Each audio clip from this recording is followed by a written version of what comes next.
Hi, welcome to In the Studio with Kate. This is week 48. Like I said in my note on the blog, it's been a crazy week, short week, lots of appointments, not much time for art, just recovering from the weekend, yada, yada, yada. You know how weeks like that go. But I did manage to do a couple things. Yesterday, my art journaling group met, and so I have this picture that I took, okay? I call it the Little Pink House in the Tetons. It is from an area called Mormon Row where some of the Mormon settlers had lived. There's like, I don't know, 2 or 3 houses still there, and they still, I want to say maintain them. It's not like you can go in them or anything. It's not like those windows are even windows.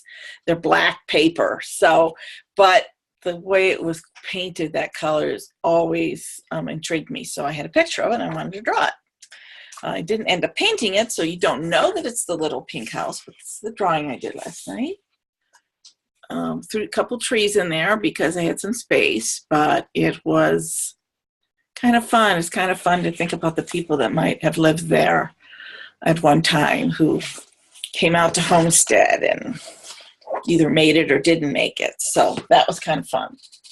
The other thing that I've been doing is I'm doing a lot of research on crows and ravens for my new class I'm going to do. And I came across this book, which I really, really like. It's called In the Company of Crows and Ravens by John M. Marzluff and Toni Angell. In case you're ever interested, Toni Angell is the artist, and it is full of illustrations of crows and ravens. And you know, figuring out how to draw an animal that's all black has always been challenging for me. So what I decided to do is to take some of these illustrations and try to do them myself. And hopefully in the process, I will learn how to do it. So I started with this picture right here. Okay. I don't think you'll even be able to see it in the eyeball, but in the eyeball is the reflection, I believe, of the artist. Or it was some other face, but there's a face in the eyeball, and you really don't see it unless you blow it up. So what I ended up doing is I ended up blowing, taking a picture from the book, and then blowing it up on my phone so I could see what kind of marks he made. And then I attempted to do my version of that. And of course, it doesn't look anywhere near as this black. The other thing you run into, I find, is how much is too much. If I keep adding marks, am I going to go too far? And once you've gone too far, you've gone too far, okay? I thought of maybe being able to have white. Some of the things, it almost looks like he has white in the drawings, but I'm thinking maybe with a dip pen I could probably have done that. But like the Uniball Signo pen would be too thick, you know, that would put a blob on my little drawing. So this is a little drawing I did. I'm quite kind of pleased with it. I think it turned out very nice. It isn't, needless to say, nowhere near as dark. There's a lot of what, I don't know if I get too close, it's going to look distorted, but there's a lot of the paper still showing through. But it was a, you know, it was a very good exercise. I'm going to be doing some more birds, is playing with how many little marks, because a lot of the marks are like, I don't know, an 1/8 of an inch. Tiny, tiny, tiny marks, and then you vary them with bigger marks.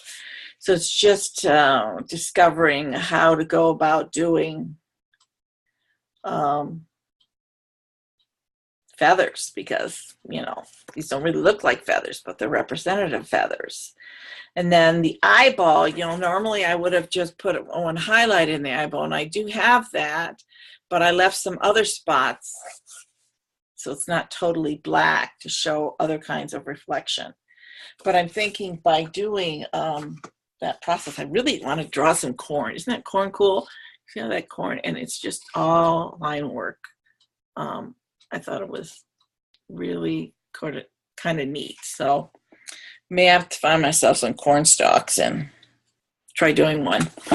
Just one. We haven't grown corn in my garden. Yeah, we haven't had a garden for a couple of years now. We haven't grown corn in a long time. So I'll have to find somebody who has a corn stalk that I can swipe, because no, but you, it's one thing drawing a picture from a picture. It's much better if you can draw a picture from the real thing. I mean, that's my experience with the real thing. It's always better, of course. But, you know, I ended up doing those two pieces. The raven head really took quite a while when you're just doing little bits at a time. I did use different kinds of pens. I started out with just a regular ink pen because I didn't have my supplies with me. It was just what was in my purse.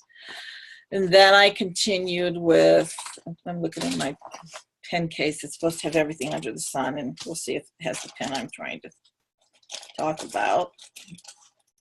Yeah, and then I used the Faber-Castells in the really small one. And then this black carbon fountain pen, because it has a really, really fine line. So kind of one of my favorite fountain pens. If you get the urge or the desire to do some pen and ink drawings, a variety of pens, I'm thinking really is helpful. I'm trying to think if there's anything else. And this was, you know, it was definitely a week where I felt like I was getting absolutely nothing done or having no time. But, you know, I just took a few minutes and I started that drawing. Took a few pictures of it in process, and it ended up being a very satisfying thing to be working on. Oh, maybe I talk about the sketchbook. I just put the sticker on. I got it in the mail just to be fun. But this is a little sketchbook by hand book. You know, hand dot book. That's really nice. It's kind of you couldn't take water too well with it, but it's pretty good for sketching and for, you know, like I said, this is supposed to be my bird book. I don't know if I've shown it before, but I started out by doing some pencil drawings of feathers. You know, it's a tail feather, part of a wing feather. And then I did this little warbler. I think was from a picture, because I don't think we have warblers here. And this one, it's some kind of sparrow. I think it's the crested sparrow or something. And that was from, I think, a photo that I took in Yellowstone. And then the raven. So hopefully at some point I'm going to have a whole lot more little birds in my bird book. So I hope that you're out there creating something, even if you're finding that life is crazy this time of year, especially if you have children. They're all going back to school. It's kind of crazy. The change of seasons, all sorts of things can wreak havoc with your creative practice. So my advice is just to start. Even if you only do a few lines on a page, it's a beginning, and that leads to something else. So until next week, I hope you have a great time with your creative process. And if you're doing anything fun, I would love to hear about it. Leave me a message in the comments. Tag me on Instagram with whatever you're doing. I would just love to see it. So I will see you next week. Bye.